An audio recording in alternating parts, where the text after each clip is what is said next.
Yeah, so speaking for emergency closing days, the state requires typically 180 days of school in session, and so all school districts around the county sort of build in a couple extra days for emergency closing, such as a snow day. So most districts probably still have a couple of snow days left, so if we did have to close, that would be the first option, is to utilize those days. If we had to close for a longer period of time, it would be a conversation with the Department of Education on what that looks like for funding and for the required number of days we need to have in session. Does having as many unused snow days as you have make that kind of a calculation maybe a little easier? It does, yeah. Typically, school districts have between 2 to 4 extra days built in for snow days. We've used a couple this year, so it depends on how many you have left to at least maybe help a little bit. So obviously in schools there's kids and they're all around each other together all day, so has there been kind of like a push for them to wash their hands more or things like that just during this time? Obviously, yeah. The kids are talking about it too. So. Yeah, I'm also a father with 3 boys at home, so we have a lot of conversations about washing hands. But there is a push countywide during all the school year. It's really what I would refer to is the CDC has non-pharmaceutical plans, and really that comes down to is just being healthy. So washing your hands for 20 seconds, using hand sanitizer when you can't wash your hands, making sure that you cough or sneeze not in your hands but in your sleeve, making sure that if you do blow your nose, you throw it away immediately and wash your hands. And then ultimately it comes down to just taking precautions regardless of the time of year, that if you're ill, you should stay home, whether you're a staff member or a student or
and H1N1, bird flu. So there have been over the last 10-15 years a number of I don't want to say similar viruses, but similar issues that made the school districts really look at their emergency response plans and make sure that we have protocols in place for cleaning and disinfecting, as well as protocols in place if we do have to close schools. So I do think that school districts are more prepared than they ever have been before, and because it's the digital age, it's immediate information from the CDC, the Department of Health, and the State Education Department. This has been all over the news, so what kind of conversations do you find yourself having, principals having, superintendents having, with parents? Sure. I think whenever we have any sort of illness, whether it's the flu, parents are concerned, I would always continue to say Department of Health here in Monroe County, and that we take student safety, health and safety of students and staff extremely critically. It's one of our priorities, obviously, and so really just making sure that people are staying home if they're ill, that they're washing their hands, that they're following those good, safe health precautions, and that we're going to continue doing what we need to do to keep our schools clean, disinfected, and obviously support student learning every day when students come to school. What are they saying to you?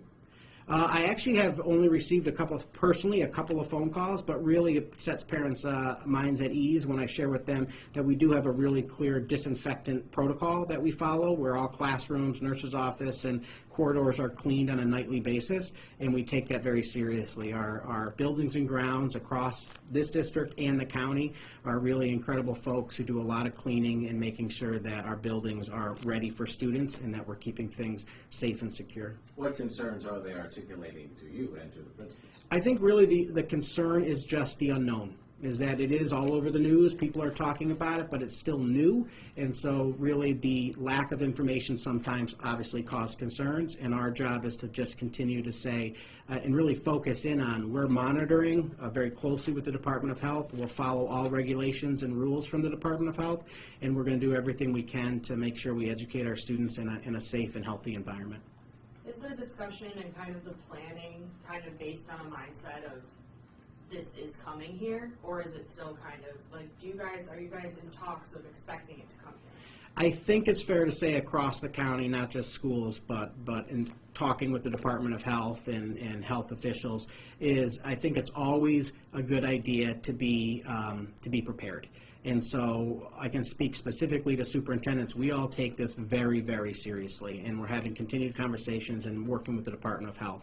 So whether the coronavirus really hits big in Monroe County doesn't change our mindset that we will be prepared the best we can working with the Department of Health. We do take, again, the health and safety of our students very seriously.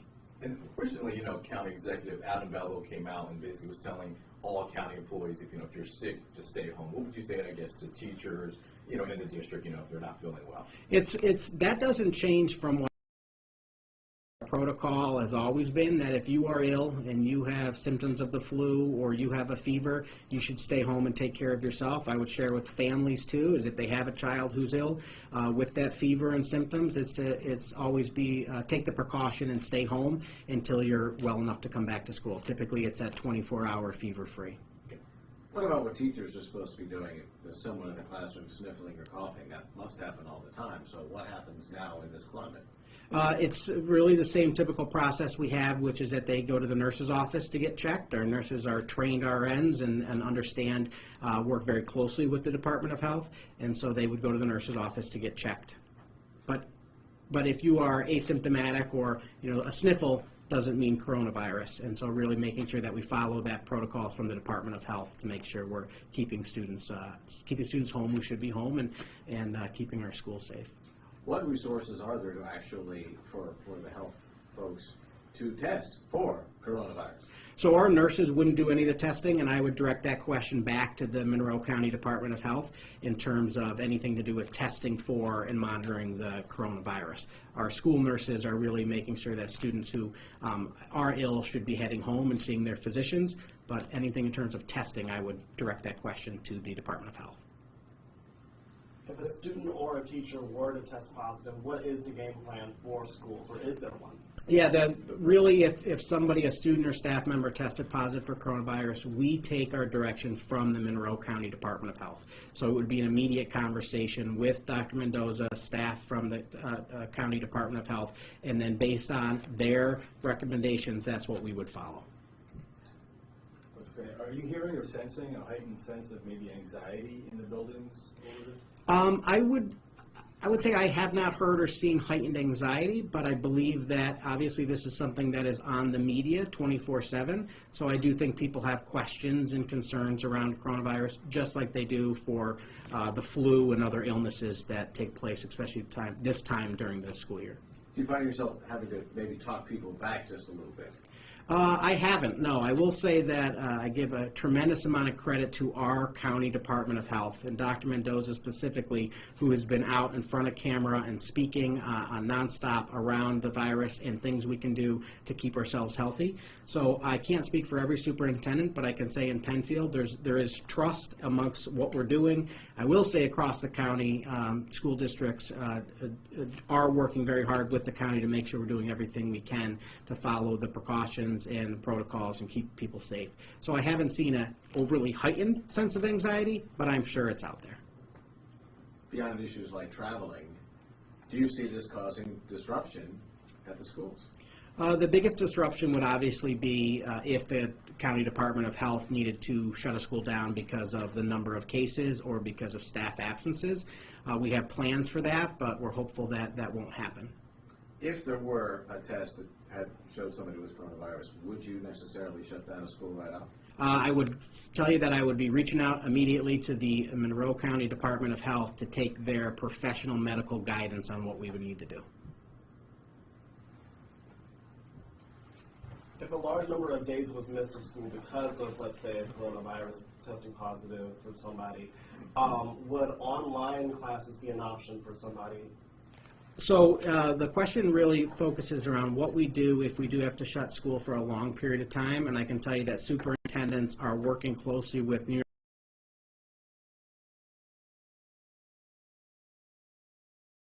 school day. So that really is situational and district-based, but it's a conversation we're having at the moment in terms of what that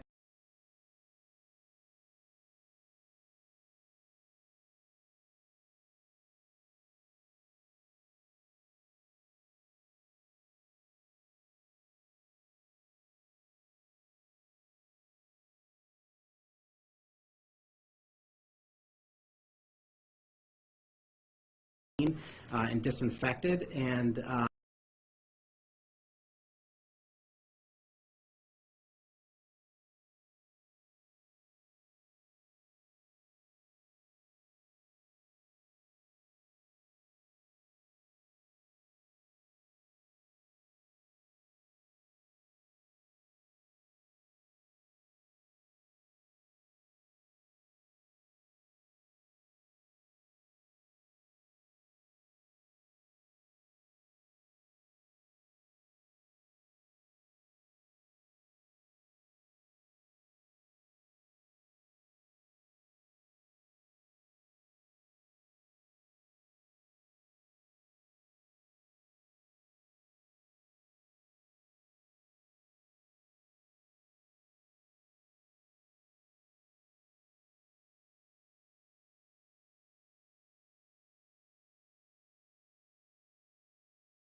sanitizer just about everywhere, you know, in classrooms and in the hallways, and it's really about being not just now because of coronavirus, but all the time, really taking your health as a priority. And so washing hands, doing hand washing breaks, making sure that we're cleaning tables and doing everything we can to disinfect our buildings. It's just really good practice 365 days a year. And we're just making sure that we're doing it to the utmost degree during this time of the school year, especially because of the flu, which is also something that we're always concerned about because it does spread pretty rapidly.